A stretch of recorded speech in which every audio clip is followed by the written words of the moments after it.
સમગ્ર લોકતંત્રને હચમચાવી દેનાર અને દેશમાં કઈ રીતે ચૂંટણીઓની અંદર વોટ ચોરી થાય છે તેની સિલસિલાબંધ વિગત જનનાયક લોકસભામાં પ્રતિપક્ષના નેતા સન્માનીય રાહુલજીએ દેશ સમક્ષ મૂકી.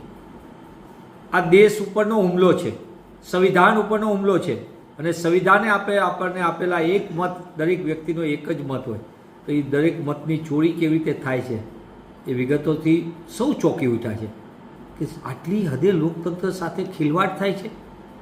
આ ખિલવાડ કરનારા લોકો કઈ રીતે સત્તા હડપે છે. આ નાની સૂની વાત નથી. તેવા સંજોગોની અંદર ઓગસ્ટના ક્રાંતિ મહિનાની અંદર સંસદ સભ્યો તમામ વિપક્ષના સાથે મળીને ભારતીય ચૂંટણી પંચને પ્રશ્ન પૂછી રહ્યા છે. રાહુલજીના નેતૃત્વમાં પૂછી રહ્યા છે પ્રશ્ન. આ કઈ રીતનું છે? ચૂંટણી પંચ જવાબ આપે. પ્રશ્ન પૂછાય છે ભારતીય ચૂંટણી પંચને, જેની બંધારણીય ફરજ છે કે દેશમાં પારદર્શક, ડર અને ભય વિના ચૂંટણી થાય, જેમનું આયોજન કરવાની બંધારણીય ફરજ છે. પ્રશ્ન એને પૂછાય છે કે આ વોટર લિસ્ટમાં ગેરરીતિ, ગોલમાલ કેવી રીતે થાય છે, કઈ રીતે થાય છે, અને આ પુરાવા છે, તમે ચકાસો.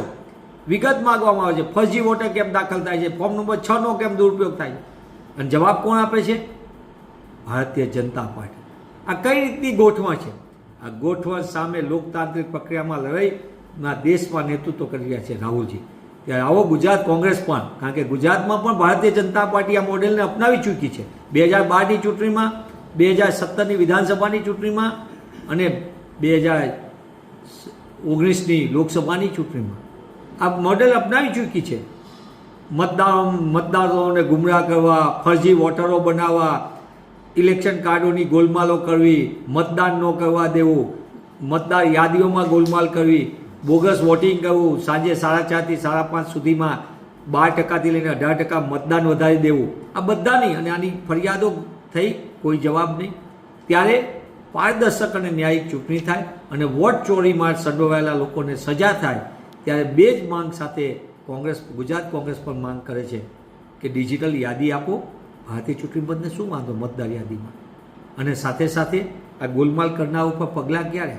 આ બે વાતની સાથે ગુજરાત કોંગ્રેસ પણ એ દિશામાં વિવિધ વિસ્તારોમાં જઈને આ દિશામાં રાહુલજી જે લડાઈ લડે છે લોકતંત્રને બચાવવા માટે, દેશને બચાવવા માટે, ન્યાયિક પ્રક્રિયાને બચાવવા માટે, એ લડાઈમાં ગુજરાત કોંગ્રેસનો કાર્યકર પણ મજબૂતીથી એ દિશામાં કામ કરશે.